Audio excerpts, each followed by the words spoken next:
बिस्मिल्लाहिर्रहमानिर्रहीम। अस्सलाम वालेकुम नाज़रीन, हमारे सो पे दरिया न्यूज़ आया सुबहान खोसो। नाज़रीन, कश्मीर में मासूम ॿार अगवा थियल आहे। शहर में वारदातनि में इज़ाफ़ो थियण सां गॾु सोशल मीडिया ते बदअमनीअ जी बाहि जूं ख़बरूं बि तेज़ी सां उथनि पियूं। उन सां गॾु अॻूणो ज़िले नाज़िम आहे सरदार सलीम जान मज़ारी साहब, उन पंहिंजे बंगले ते बिरादरी जो कठु कयो, कुझु ॾुआरनि जी निशानदेही कई, पर हिन वक़्त ताईं पुलिस उन्हनि ख़िलाफ़ु कार्रवाई छो न कई आहे। इन सॼे मामले ते अॼु हिन प्रोग्राम में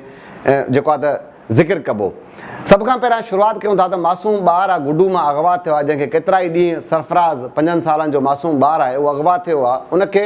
तक़रीबन 7 ॾींहंनि जो अरसो गुज़री वियो आहे। हिन वक़्त ताईं जेका हद जी पुलिस आहे उहो उन ॿार जो पतो बि न लॻाए सघी आहे। गुज़िरियल ॾींहुं वारसनि पारां इंडस हाईवे ते जेको धरणो लॻायो वियो, उहो धरणो इंडस हाईवे ते MPA कश्मीर जे बंगले जे साम्हूं लॻायो वियो। MPA कश्मीर बि जेको आहे त उन धरणे में अची शरीक थियो ऐं पंहिंजी हमदर्दी जो इज़हार कयो। उन मीडिया सां गुफ़्तगू कंदे इहो वाज़े कयो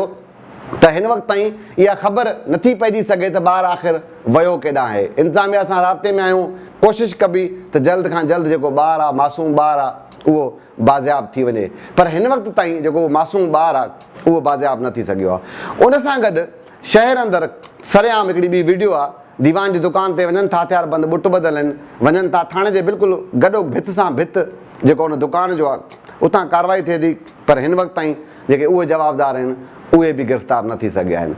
इहे वारदातूं अक्सर थींदियूं बि रहियूं आहिनि, पर हिन वक़्तु इन्हनि वारदातनि थियण खां पोइ सोशल मीडिया ते वरी हिकिड़ो ट्रेंड हली पियो आहे त कश्मीर में बदअमनी जी लहर आहे ऐं वॾे अंदाज़ में मुज़ाहरा थियनि था, थाणे जे साम्हूं धरना लॻनि था, मुख़्तलिफ़ सियासी जमायतनि जा कारकुन धरना आणनि था। धरणनि ते एतिराज़ न आहे, एतिराज़ हुजण बि न घुरिजे, एहतिजाज करणु हर माण्हू जो हक़ु आहे, पर अहिड़े माहौल में, अहिड़े वक़्त में, छाकाणि त इहे नंढी वॾियूं जेके वारदातूं आहिनि इहे मुख़्तलिफ़ वक़्तनि ते थींदियूं पियूं रहनि, पर इन खां पहिरियां इन्हनि धुरियुनि खे इहो ख़्यालु छो न आयो आहे। पर हाणे यकदमि जेको आहे त ख़बर अचे थी त SHO अगवा थो थी वञे, यकदमि सरेआम वरी उहो वीडियोज़ वायरल थियनि थियूं, मासूम ॿारु अगवा थिए थो, धरणो लॻे थो। अॻे बि केतिरा धरणा लॻंदा रहिया आहिनि माण्हुनि जे एहतिजाजनि जा, कॾहिं चूंडियल नुमाइंदनि उन्हनि में शिरकत न कई आहे। ख़ासि तौर हिकु बिजली जे मामले ते को एहतिजाज थियो, उन्हनि जा पहिरियां उन्हनि ॾे पाण ॾे हुया त उन में वञी शरीक थिया, पर उनखां अलावा कॾहिं बि न थिया आहिनि। पर गुज़िरियल ॾींहुं पठान बिरादरी लंघी विया, सुठी ॻाल्हि आहे, सुठी रिवायत आहे, उन्हनि जा वोटर आहिनि, पर उहे बि उन में शरीक थियनि था। पर चवण जो मक़सदु इहो आहे त हिन वक़्त ताईं जेका इहा लहर आहे आख़िर इन जे पोयां साज़िश आहे। उन सां गॾोगॾु अहम जेका ॻाल्हि आहे उहा ॻाल्हि इहा आहे त गुज़िरियल ॾींहुं कुझु ॾींहं पहिरियां अॻूणो ज़िले नाज़िम आहे, पाकिस्तान पीपल्स पार्टी जो अहम अॻुवाण आहे सरदार सलीम जान मज़ारी साहब, सुठा सियासतदान आहिनि। उन्हनि पंहिंजे बंगले ते पंहिंजी बिरादरी जो हिकिड़ो कठु घुरायो। उन कठ में सॼी बिरादरी जा तक़रीबन 100 तादाद में जेके माण्हू शरीक थिया। मूंखे जेके इतलाह मिलिया आहिनि उन इतलाह मुताबिक़ उन्हनि वाज़े चयो आहे उन इजलास में, उन मीटिंग में, त कश्मीर अंदरि जेके वारदातूं थियनि थियूं 3 बिरादरियूं आहिनि, जंहिंमें उन बिरादरियुनि जा, छाकाणि त सभिनि बिरादरियुनि में ख़राब ऐं सुठा माण्हू बि हूंदा आहिनि, उन्हनि इहो वाज़े कयो त सॼियूं बिरादरियूं न, पर उन बिरादरियुनि अंदरि चंद ॾोहारी क़िस्म जा माण्हू आहिनि जेके इहे वारदातूं कनि था। उन्हनि सभ खां पहिरियां पंहिंजे मज़ारी क़बीले जे जेको सभु जेको उनजी कास्ट आहे, ज़ात आहे, जेको सुंभलाणी पाड़ो, उन्हनि चयो त कचे में जेके वारदातूं थियनि थियूं उन्हनि में उहे उन पाड़े जा जेके ॾोहारी आहिनि उहे मुलविस आहिनि। उन्हनि चयो त शहर में जेके वारदातूं थियनि थियूं उन वारदातुनि में खोसा क़बीले जी हिकिड़ी सब कास्ट आहे जोॻियाणी, उन जा जेके कुझु माण्हू आहिनि उहे जेको आहे त इन्हनि वारदातुनि में मुलविस आहिनि। उन सां गॾु उन्हनि इहो बि वाज़े कयो त जेके वॾियूं वारदातूं थियनि थियूं उन्हनि में मज़ारियुनि जो जेको हिकिड़ो पाड़ो आहे, जंहिंखे पाण शेरलाणी, उहे जेके उन जा कुझु जेके ॾोहारी क़िस्म जा माण्हू आहिनि उहे इन सॼे वारदातनि में मुलविस आहिनि। हाणे हिकिड़े सियासतदान जो इहो कमु न आहे त सियासतदान वेही करे इहो ॿुधाए, इहो कमु इंतिज़ामिया जो, पुलिस जो आहे, फोर्स जो कमु आहे, पर उन्हनि शायदि पंहिंजे इलाइक़े, पंहिंजे शहर जी बहितरी, पंहिंजे माण्हुनि जी बहितरी ऐं भलाई लाइ इहा मीटिंग कई हुजे ऐं उन्हनि चाहियो त इहो जेको मामिलो आहे थोरो निर्वार थिए, उन्हनि ते इहो न्यापो पुॼे त असांखे ख़बर आहे तव्हां आहियो। उन्हनि सियासतदान जे इन सॼियुनि ॻाल्हियुनि खां पोइ ज़ारी ॻाल्हि आहे, इहा ॻाल्हि मूं ताईं पहुती, समय उते माण्हू ॿिया मौजूदु आहे, पुलिस खां का ॻाल्हि ढकी छुपी न हूंदी आहे, पुलिस ताईं बि इहा ॻाल्हि पहुती हूंदी, ॿिनि इदारनि ताईं बि इहा ॻाल्हि पहुती हूंदी, पर हिन वक़्त ताईं पुलिस उन्हनि माण्हुनि ख़िलाफ़ु कंहिं बि क़िस्म जी का कार्रवाई न कई आहे। तमामु सुठो अमल हो सियासतदान जो,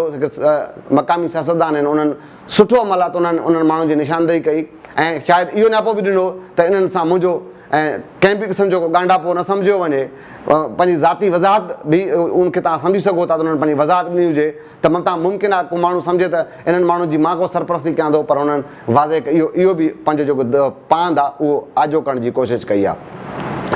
हाणे उते हिकिड़ी जेका ॻाल्हि आहे जेके पाण खणी ईअं चऊं त सरदार सलीम मज़ारी साहिबु अधु सच ॻाल्हायो आहे, पंहिंजो पांद हुननि आजो कयो इहा मीटिंग करे। अॻिते हाणे इहो कमु पुलिस जो आहे त पुलिस वेही करे उन्हनि माण्हू ख़िलाफ़ु कार्रवाई करे, पर सरदार सलीम मज़ारी साहिबु अधु सच इहो ॻाल्हायो आहे त इहो बि ॿुधाईंदा त कुझु अर्सो पहिरियां जेको दीवान जी मिल मां जेको सरेआम जेके चोरी नथा चई सघूं धाड़ो लॻो हुयो उनजी रिकवरी थी हुई। उहा प्रेस कॉन्फ्रेंस अॻूणो जेको SSP आहे उन अमजद शेख साहिबु उन कई, उन में ॿुधायो वियो त हेतिरा पैसा रिकवर कराया विया आहिनि। उन प्रेस कॉन्फ्रेंस में सरदार सलीम जान मज़ारी जो भाइटियो सरदार दाऊद जान मज़ारी साहिबु बि वेठो हुयो। उन्हनि कॾहिं शायदि उहो SSP खां पुछंदा, शायदि पुछियो बि उन्हनि मथां हुजे त भई जेको ही पैसा रिकवर कया आहिनि, इहे ॾोहारी केरु हुया, किथां रिकवरी थी,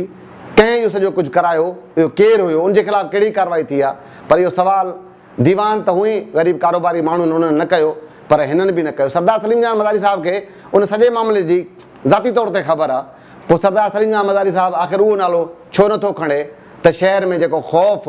छाकाणि त अॻु में जेके सियासी माण्हू हूंदा हुया उहे माण्हुनि खे हिसाइण जे लाइ पुलिस जूं कूड़ियूं FIR समेत मुख़्तलिफ़ तरीक़ा ऐं हरबा इस्तेमालु कंदा हुया। हाणे सोशल मीडिया जो दौरु आहे, तंहिंजे करे हाणे इहो अमल त नथो थी सघे, पर कश्मीर में हिकु नए उभरंदड़ सियासतदान जेको आहे त इहा कोशिशि शुरू कई आहे त माण्हुनि खे मुख़्तलिफ़ तरीक़नि सां हुनजा मथा फाड़ाए, माण्हुनि खे ख़ौफ़ कराए, माण्हुनि खां सरेआम फुर ऐं लुटूं कराए ऐं इहो तासुरु आम कयां जी माण्हुनि अंदरि मुंहिंजी ज़ात जो ऐं मुंहिंजो ख़ौफ़ पैदा थिए। सरदार सलीम जान मज़ारी साहिबु आख़िर उहो नालो वठण खां छो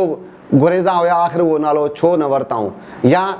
इहो सॼो जेको मामिलो आहे सिर्फ़ु इहा प्रेस कॉन्फ्रेंस या जेका इहा मीटिंग हुई जेका पंहिंजी बिरादरी सां सिर्फ़ु इन तासुर में हुई त पंहिंजो सिर्फ़ु पांद आजो करण जी उन्हनि कोशिशि कई। पर सरदार सलीम जान मज़ारी साहिब खे छाकाणि त इन इलाइक़े जा जेके माण्हू आहिनि उहे उन्हनि जा वोटर आहिनि, उहे उन्हनि खे वोट कनि था। सरदार सलीम जान मज़ारी साहिब खे इन सॼे मामले खे वाइखो करिणो पवंदो त आख़िर इन्हनि ॾोहनि पुठियां कंहिंजो हथु आहे, केरु इन्हनि जी सरपरस्ती करे पियो, ऐं पुलिस खे बि छाकाणि सभ खां जेका वधीक ज़िम्मेवारी आहे उहा सियासी तौर ते जेके मामलात आहिनि जिन माण्हू जो मां ज़िक्र कयो उन मुतलिक़ सरदार सलीम अगरि वाज़े ॻाल्हाए वञा त उहो बहितरु हो, पर हीउ सॼो जेको मामिलो आहे उहो पुलिस तरफ़ वञे थो ऐं पुलिस खे घुरिजे त हाणे जॾहिं इहे नाला ज़ाहिर बि थी विया आहिनि, ॾोहारनि जी निशानदेही बि हिकिड़े इलाइक़े जे मोतबर हिकु सियासी माण्हू कई आहे, त उनखां पोइ उन्हनि ख़िलाफ़ु कार्रवाई थियणु घुरिजे। पर हिन वक़्तु ताईं पुलिस चुप जो रोज़ो रखी वेठी आहे, छाकाणि त पुलिस अगरि जीअं कुझु ॾींहं पहिरियां हिकिड़ो ॿियो वाक़ियो थियो जंहिंमें वाज़े तरीक़े सां जेको आहे त उहो जेके जंहिंजी कार चोरी थी, खोसा बिरादरी जा माण्हू हुआ, उहे SHO खे वाज़े लफ़्ज़नि में चवनि पिया त बाबा हीउ ॾोहारी पकड़िजी पियो, पर जेके ॿ पुलिस एहलकार आहिनि सॼे मामले में मुलविस आहिनि उन्हनि ख़िलाफ़ु तव्हां ई कार्रवाई कंदो। त उन मां इहो ज़ाहिर थिए थो त पुलिस अंदरि बि कुझु अहिड़ा माण्हू आहिनि जेके ॾोही वारदातनि में मुलविस आहिनि, पर तंहिं बावजूद बि आला ऑफिसरनि खे पुलिस जे इन सॼे मामले ते नज़र रखणु घुरिजे ऐं जेके बदमनी जी जेका बाहि आहे, जेके मासूम ॿार अगवा थियनि था, शहर में जेके शहरी लुटजनि था ऐं जेको ख़ौफ़ ऐं हैरास ऐं पंहिंजे सियासी जेको दबदबे ऐं पंहिंजे ख़ौफ़ जेको माहौल पैदा करण जी कोशिशि कई पई वञे, उनखे बुंजो ॾियण जी कोशिशि कनि त कश्मीर जे लाइ बहितरु थींदो। अॼु प्रोग्राम सुभाणे वरी कंहिं ॿिए शइ मुलाक़ात थींदी। अला भाई।